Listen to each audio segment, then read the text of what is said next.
Hello everyone! For this video I selected two short snippets from one of our recent training sessions that I will analyze step by step. And here comes the first one.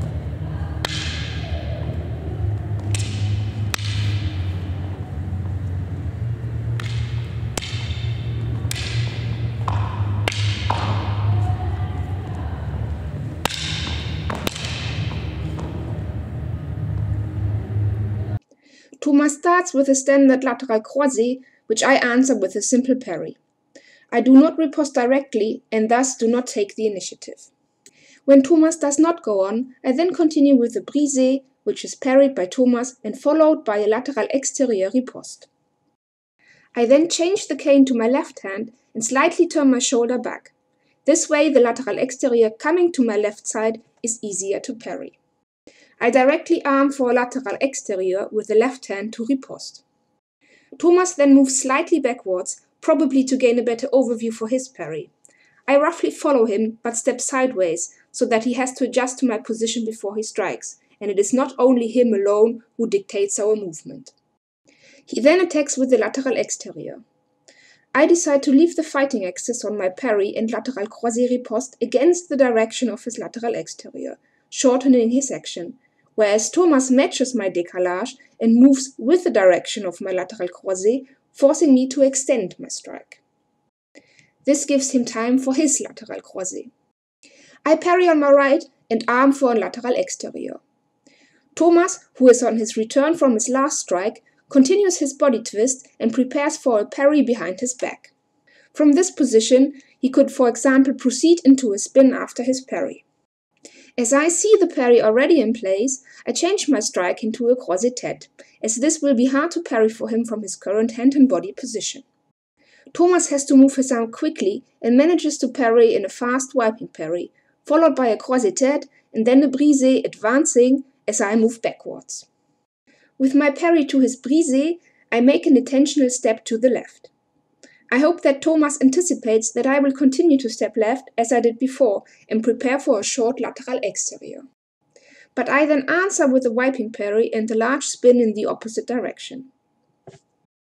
Unfortunately, I end up a bit too close, but Thomas parries anyway, again with a parry behind his back that he quickly pulls down to his leg when he sees that I intend to hit on the low line. Now let's have a look at the second snippet, which is less interesting as the strikes are concerned, but there's a lot of positioning going on I want to talk about.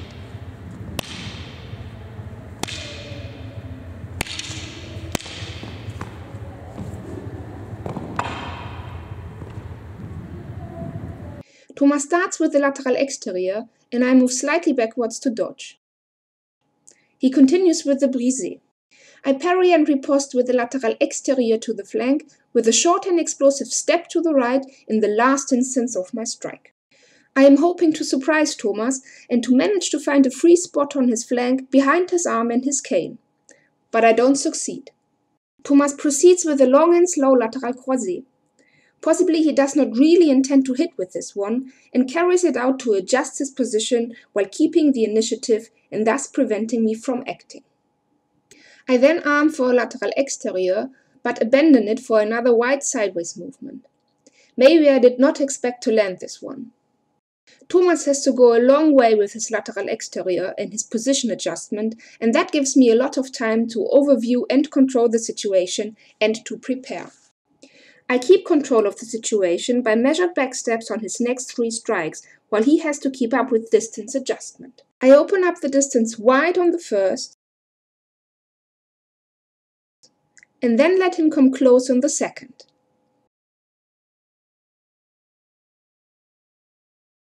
On the third, I do not really dodge backwards, but change my guard to parry the strike on my left and to riposte on that side, while I leap towards Thomas, hoping to achieve a full traverse to end up in his back. Normally I would do this rather on a parry than on a strike, but it worked well for me here. Thomas realizes that the shortest way from his current position to where I am going is a spin in the opposite direction. When I see that Thomas is out of distance for his exterior, I spin, continuing my body movement. Again, as Thomas has just come out of a spin and a finished exterior in the opposite direction, I try to get in his back. When I finally hit, I am too close. We discussed this at length afterwards and could not settle if this was, as I think, an anti-jeu as he advanced into my strike without an action of his own, or if it just was my fault. I will leave it to you to make up your own mind. Please let us know if you have questions or comments.